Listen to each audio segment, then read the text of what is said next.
Assalamu alaikum wa rahmatullahi wa barakatuhu. Da biz kıska savağız inşallah. Kur'an jönündө түшүнүк берип атып, бүгүн биз Al-Fatiha сүрөсү жөнүндө, ошондо Al-Fatihада кандай пайда бар жана ошондо Al-Fatiha сүрөсүнүн негизги уламаларын айтчу кандай бир методдор бар экен Кур'ан Фатиха окуш жөнүндө айтмакчыбыз.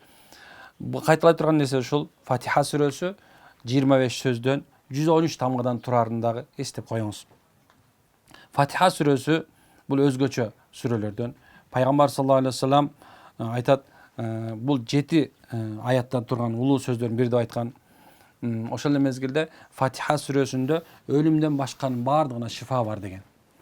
Демек, эгерде сиз Фатиха сүрөсүн күнүгө окуп жүрө турган болсоңуз, анда албетте баардык ооруларыңызга шифа табасыз иншалла. Кудайым буйрса, Фатиха сүрөсүндө 7ден окуу, ошол эле мезгилде сууларга дем салып окуй турган болсоңуз дагы, ошол эле мезгилде Фатиха сүрөсүнө дем салып алып жууна турган болсоңуз, ошол нерселерди Фатиха сүрөсүн окуп балдарыңызга ичире турган болсоңуз, үй бүлөңүзгө ичире турган болсоңуз, иншалла шифа деп айтабыз.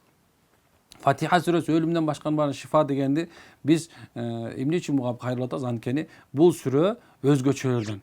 Фатиха сүрөсүн Курандын ачуучу же болбосо Курандын энеси деп айтылат. Бул сүрөдө сизге үчүн пайда, чоң пайда бар. Уламалардан бир методу бар. Кимде ким багымдаттын сүннөтү менен фарздын экөөнүн ортосунда Фатиханы Бисмиллахир-рахманир-рахим мим менен лам кошуп окуй турган болсо, ошол 41 күн жолсо, 41 жолдан 41 окуй турган болсо, баардык оорудан сак болот. Жолсо Бисмиллахир-рахманир-рахим мил хамду деп, мил хамду лиллахи роббил аламин деп, ушу кошуп 41 жолдан окуп туруп, сууга салып, деми салып иче турган болсо, иншалла ал адам ошол оорулардан шифа табат экен, урматтуу туган. Демек, Фатиха амал кылыңыз. Фатиханы амал кылып, бул дүйнөңүз жана ахиретиңиздеги проблеманы чечиңиз деп айтмакчыбыз. Эгер дуа кыла турган болсоңуз дагы Фатиха менен дуа кылыңыз. Эгерде дуа кыла турган болсоңуз, Фатиха сүрөсүн минеке үлгүгө алыңыз.